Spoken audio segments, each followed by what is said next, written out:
What's up guys, my name's Dychronic, your host here on this Destiny 2 video, and today we're going to be talking about the weekly reset for July 2nd, 2019. We're actually 2 days away from July 4th and a very big American celebration of Independence Day. So there's probably going to be something special going on. I hope there was going to be something special going on, but it does not look like it from the get-go. But today is a very special day in Destiny 2 because the Lumina Quest, a very special exotic hand cannon, is releasing today, so you can actually go out and get it right now. As a person who has still yet to get the truth, it's definitely something that appeals to me, and I really need to go out there and get one. So first and foremost, when you first log in, it actually gives you this message on screen, and it actually tells you that it starts at the cliffs, that you know where. So my assumption is that it's gonna be where the Thorn first starts off, in the EDZ, so just check out a Thorn quest to find that. I saw something on Twitter right before I started this video, and it does appear that there is going to be a chest right there where the Thorn was, so go over to that location. That should be the start of the Lumina Quest.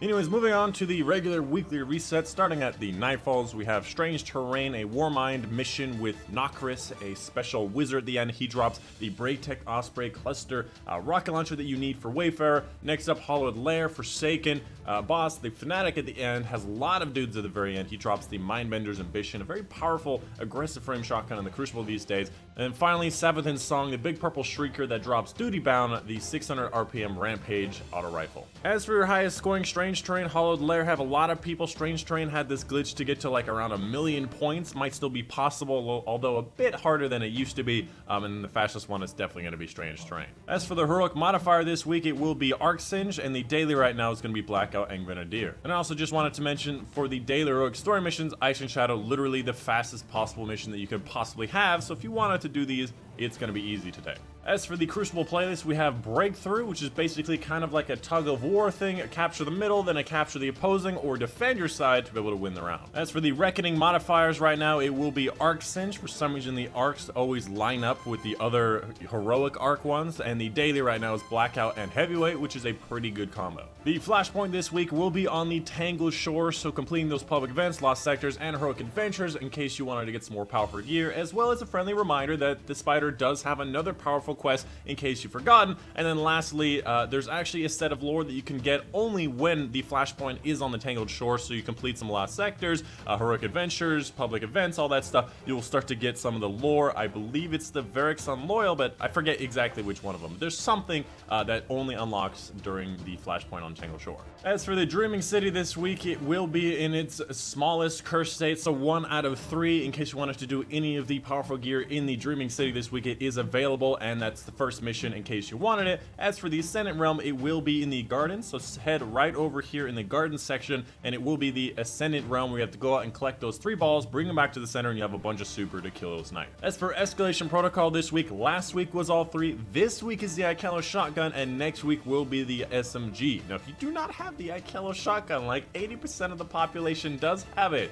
go and get it. It is worth it, and it is a lot easier than it used to be. You just do rounds 6 and 7 over and over again. You should get it within like 10 tries. It should take about like half an hour to an hour. It does not take long, and it is hyper worth it. Alright, moving on to Tess Everest. Just gonna get through a bunch of these engrams that I never seem to get because I never like going to the tower, but that's gonna be our loot box opening for that section there. But we're gonna showing you all the stuff that she has on display. I really like how they display these first things. It always makes them look better than the other different pictures and whatnot. But this is all here in case you want to buy it for real money. As for the Bright Dust purchases, we have things like the Verdigris, we have the ornament for the Terrabah, which is the new SMG, the new raid exotic, has a very special perk that makes it do extra damage from taking damage or dealing damage. It's very weird. You have to check it out. You got the Curse of Osiris Sparrow, and then you have this Ghost Shell in case you wanted it. Oh, baby. What is this, like a manta ray? Oh, my God.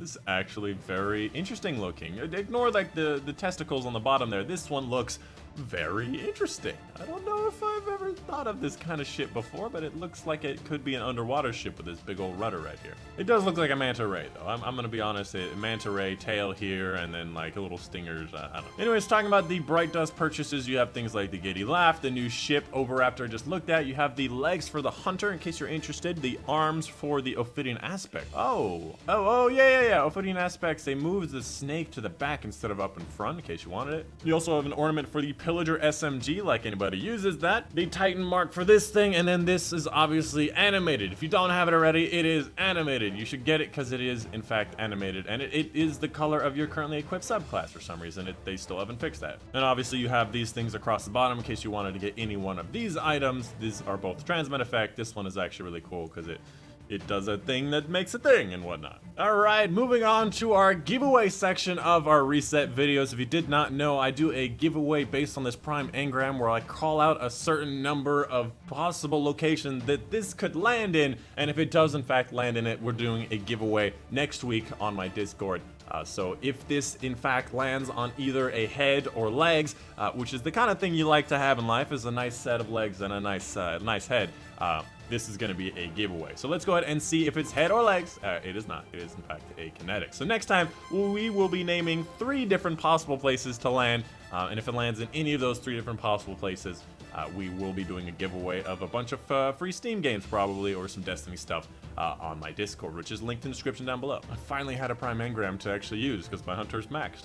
Yeah. As for Hawthorne, let's go over the different things that she has on sale for you guys today. First of all, blind mode with the clanmates, Crucible with clanmates, raid with clanmates, and then finally, if you have the clan perk required, you can do Menagerie Run with clanmates, which requires a max level clan to get this powerful reward, which again makes no sense because by the time you're max level, usually your max clan level and all that stuff. As far as the weekly raid challenges, fight forever. It's going to be the Morgith encounter. Basically, don't kill any of the regular ogres while you kill the boss. All for one, one for all is going to be the first phase of the boss area. So basically, every single person has to dunk each color at least once. The way you do this is you send 3 people down. They all get 1 buff. They come up, they dunk on the 3 different tank spots that will not spawn a tank.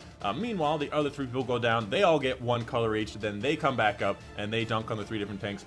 Then a tank will spawn. At that point, then you do about 1/3 the damage on the boss at least, and don't go too far. At that point, every person will have dunked 1 color once, so you just repeat that 2 more times for the other 2 colors. And then finally, total victory. I don't know how to do this because it's the first time we encountered it. Hopefully within a few hours we'll know how to do this. You know, when I heard the Drifter wasn't gonna have any more Allegiance packages and Ada was gonna have all the weapons, I was like, hey, it's gonna be great. I don't have to run down here for the weekly reset anymore. It's gonna be great. And then they moved Benedict, who used to be next to Hawthorne, I might add. Make me run across the fucking tower and see all your bounties. My assumption, this is going to be the exact same set as the week 2 as I predicted.